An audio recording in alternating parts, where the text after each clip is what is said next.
today's our experiment is to determine the stiffness and modulus of rigidity of the given spring. तो spring आप लोग को पता होगा, ये है आपका स्प्रिंग जो कि हम लोग शॉक एब्जर्वर वगैरह में भी यूज करते हैं। तो स्प्रिंग के दो टाइप्स होते हैं, ठीक है, एक ओपन कॉइल्ड स्प्रिंग, एक क्लोज्ड कॉइल्ड स्प्रिंग। जैसे ये आप लोग देख पा रहे हैं, इसमें क्या है, ये जो भी ओपन एरिया है इसीलिए हम लोग इसको ओपन स्प्रिंग बोलते हैं। और क्लोज में क्या होगा,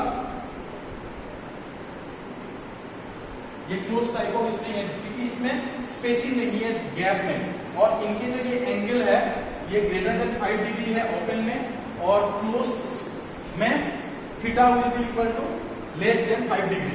तो दो टाइप ऑफ स्प्रिंग है, ये हम लोग को देख के ही पता लग जाता है कि कौन सा ओपन कॉइल्ड स्प्रिंग है, कौन सा क्लोज कॉइल्ड स्प्रिंग है। उसके बाद निकालना क्या चीज है, दो चीजें, stiffness as well as modulus of rigidity. Stiffness क्या होती है, stiffness is the force which is required to produce unit deflection। तो स्टिफनेस क्या हो गया, फोर्स बाय डिफ्लेक्शन। अब देखिए ये फोर्स क्या है, ये फोर्स है जो कि हम स्प्रिंग टेस्टिंग टेस्टर से या तो स्प्रिंग टेस्टिंग मशीन से हम लोग फाइंड आउट करेंगे कि ये जो भी फोर्स है या तो लोड है, ये लोड पर 5 mm डिफ्लेक्शन, ये कौन सा लोड है, ये लोड है जब स्प्रिंग की डिफ्लेक्शन 5 mm होगा तो जितने भी लोड उसमें दिखाई देगा वही लोड है पर 5 mm डिफ्लेक्शन। लेकिन हम लोग को नंबर ऑफ रिपीटेशन करना है, ताकि जैसे हम लोग पहले तो 5 mm डिफ्लेक्शन देखेंगे, उसके बाद 10 mm देखेंगे, उसके बाद 15 mm देखेंगे, मतलब 5-5 के डिफरेंस में देखेंगे। तो हर एक के लिए क्या होगा, जो लोड होगा लोड भी अलग होगा और डिफ्लेक्शन भी अलग होगा। लेकिन पहले तो 5 mm की लोड देखना है, डिफ्लेक्शन भी 5। सिमिलरली डिफ्लेक्शन क्या हो जाएगा, लोडिंग। देखो ये लोड जो है ये हम लोगों का मशीन दिखाएगा डायल गॉज में, मशीन में मैं अभी दिखाऊंगा आप लोगों को कहाँ पे ये लोडिंग दिखाई देते हैं। लोड हो गया मशीन में दिखाई देते हैं, और डिफ्लेक्शन क्या होगा, ये बार बार 5 mm ही होगा, क्योंकि पहले तो हम लोग 5 mm का टेस्टिंग कर रहे हैं, उसके बाद 10 mm का टेस्टिंग कर रहे हैं, उसके बाद 15 mm का टेस्टिंग कर रहे हैं, मतलब डिफ्लेक्शन में लोड वैल्यू हम लोग ले रहे हैं। तो डिफरेंस क्या हो रहा है, बार बार 5 ही हो रहा है, तो deflection will be equal to 5। उसके बाद दो टाइप ऑफ स्प्रिंग है, दोनों के लिए अलग अलग फॉर्मूला है डिफ्लेक्शन के। एक में हो गया आपका ये फॉर्मूला और दूसरे में ये हो गया आपका ओपन कॉइल्ड स्प्रिंग में, ठीक है, ये आपका फॉर्मूला ओपन कॉइल्ड में, और ये हो गया आपका क्लोज्ड कॉइल्ड में डिफ्लेक्शन। उसका डिफ्लेक्शन इज इक्वल टू, अगर हम लोग के पास ऑलरेडी लोड है और डिफ्लेक्शन का भी वैल्यू है तो स्टिफनेस हम लोग आसानी से निकाल लेते हैं, मतलब निकाल पाते हैं। लेकिन जो मॉडुलस ऑफ रिजिडिटी है उसको निकालने के लिए ये फॉर्मूला हम लोग को चाहिए। अब फॉर्मूला क्या है, डिफ्लेक्शन यहाँ पे हम लोग 5 mm लिखेंगे, उसके बाद 64 WR³ into N into sec theta by D⁴। ये सब क्या क्या चीजें हैं मैंने यहाँ पे लिख दिया।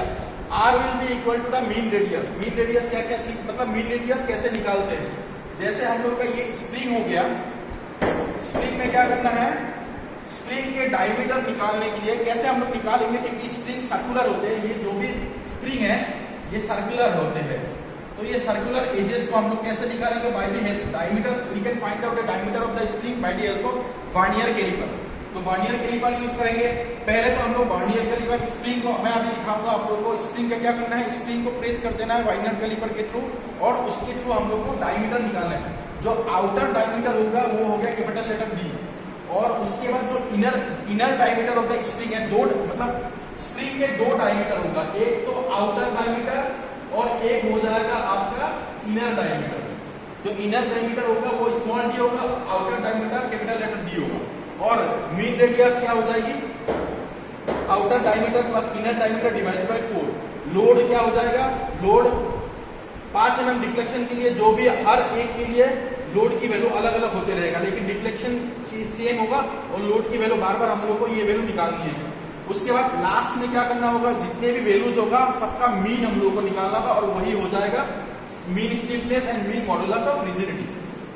उसके बाद W हो गया आपका load, R mean radius, deflection, diameter of coil, ये जो भी हम लोग की इनर डायमीटर है उसको हम लोग डायमीटर ऑफ द कॉइल भी बोलते हैं। उसके बाद N क्या हो गया, N is the number of twist. ये जैसे स्प्रिंग है, हम लोग को जो भी स्पेसिमेन दिया जाएगा उसके नंबर ऑफ ट्विस्ट क्या क्या है वो देखना, जैसे 1 2 3 4 5 6, इसमें 6 नंबर ऑफ ट्विस्ट है, ये हो गया number of twist in the spring. G क्या हो गया आपका मॉडुलस ऑफ रिजिडिटी, और यही चीज हम लोग को निकालना है।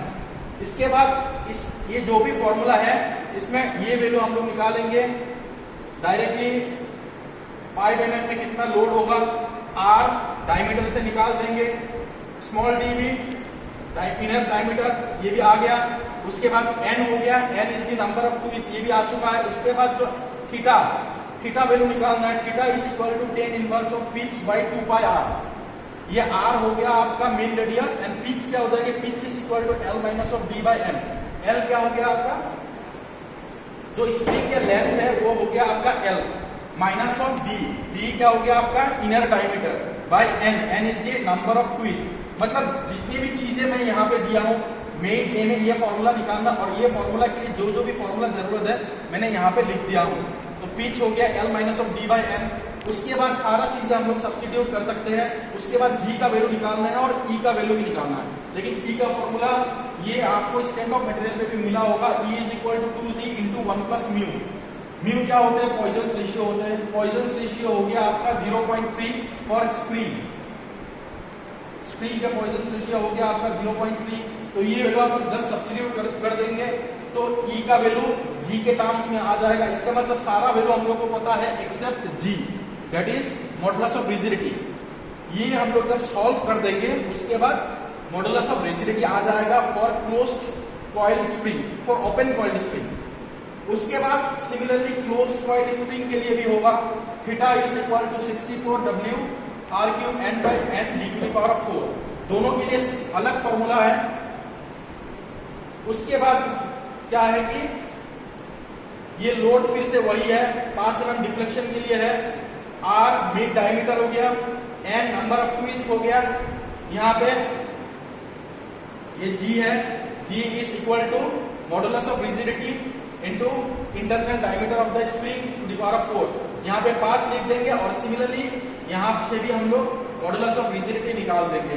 तो इन दोनों फॉर्मूला से अगर दोनों स्प्रिंग ही दिया जाए हम लोग को, अगर या तो क्लोज्ड ओपन कॉइल्ड स्प्रिंग या तो क्लोज्ड कॉइल्ड स्प्रिंग, दोनों से ही हम लोग डिफ्लेक्शन पता है हम लोग को, तो डायरेक्टली हम लोग मॉडुलस ऑफ रिजिडिटी निकाल सकते हैं। और सिमिलरली स्टिफनेस भी हम लोग डायरेक्टली लोड, ये तो स्टिफनेस आसानी से निकल जाएगा क्योंकि मशीन में डिफ्लेक्शन मतलब लोड के वैल्यू पता होगा, और डिफ्लेक्शन 5 mm, तो ये तो आसानी से हो जाएगा। उसके बाद ये मॉडुलस ऑफ रिजिडिटी इन दोनों फॉर्मूला से निकालना है for different type of spring. उसके बाद मैं अभी आप लोगों को मशीन में दिखाऊंगा कि क्या क्या चीजें क्या है।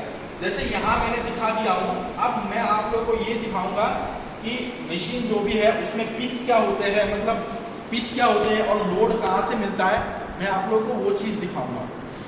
ये आप देख पा रहे हैं स्प्रिंग है, स्प्रिंग में 2 चीजें निकालना है, एक इंटरनल डायमीटर, एक है एक्सटर्नल डायमीटर। ये वर्नियर कैलिपर है, इससे हम लोग ये देखेंगे, ये हो गया आपका external diameter, that is capital letter D. उसके बाद इंटरनल डायमीटर क्या होगा, ये जो भी है जितना भी वैल्यू हम लोगों को मिला है that is 0 point something value आ रहा है, इसके अंदर रख के इसको ऐसे करना है, ठीक है। उसके बाद ये जो भी वैल्यू आ रहा है ये हो गया आपका internal diameter of the spring, external and internal diameter. External diameter हो गया capital letter D, internal diameter हो गया आपका स्मॉल लेटर डी। और ये आप देख पा रहे हैं 2 स्प्रिंग है, ठीक है, ये दोनों ही, लेकिन हालांकि ओपन कॉइल्ड स्प्रिंग है, क्लोज कॉइल्ड स्प्रिंग है नहीं।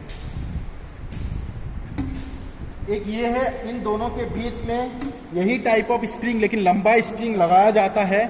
इसके बाद ये आपका डिफ्लेक्शन है, यहाँ पे आप लोग देख पा रहे हैं कि डिफ्लेक्शन वाला स्केल है।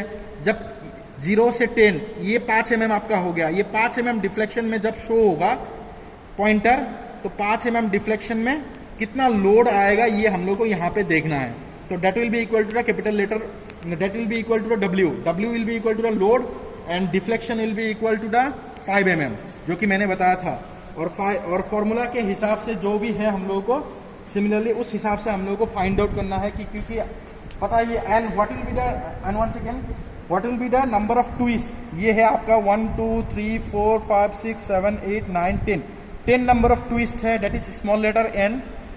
And length of the spring, यहाँ से यहाँ तक कितना डिस्टेंस है, ये हम लोग को bye the help of scale major करना है। ये भी आपका हो गया लेंथ ऑफ द स्प्रिंग, ठीक है। तो उसी हिसाब से आप लोगों को फाइंड आउट करना है कि पहले तो stiffness which will be equal to W यहाँ से फाइंड आउट होगा, W by the deflection 5 mm। उसके बाद डिफ्लेक्शन के फॉर्मूला यूज करके मॉडुलस ऑफ रिजिडिटी निकालना है, that will be equal to the G value, ठीक है। ये दो ही चीजें हम लोग को निकालना है स्प्रिंग के लिए। और ये जो मशीन है इसमें दो चीजें होता है, एक कंप्रेशन होता है, एक टेंशन होता है।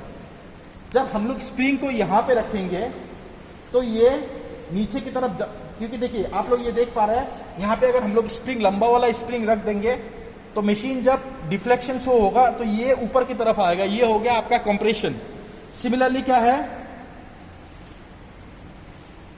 ये कंप्रेशन हो गया। और टेंसाइल के लिए यहाँ पे प्लेस होता है, हालांकि इस मशीन में है नहीं टेंशन के लिए, क्योंकि टेंशन करने के लिए क्या है ये भी मूवेबल होते हैं। और साथ में ये क्या होते थे, जैसे हम लोग के यूटीएम में होते हैं कि दोनों चीजें, जैसे आप लोग देख पा रहे हैं यूटीएम मशीन में, उसमें क्या चीजें हैं कि दोनों ऊपर भी मतलब जैसे यहाँ पे कंप्रेस भी होते हैं, साथ में यहाँ पे टेंजाइल भी होते हैं। तो सिमिलरली उसमें भी वही चीजें हैं, बट इन स्मॉल स्केल में होते हैं, ठीक है। Thank you.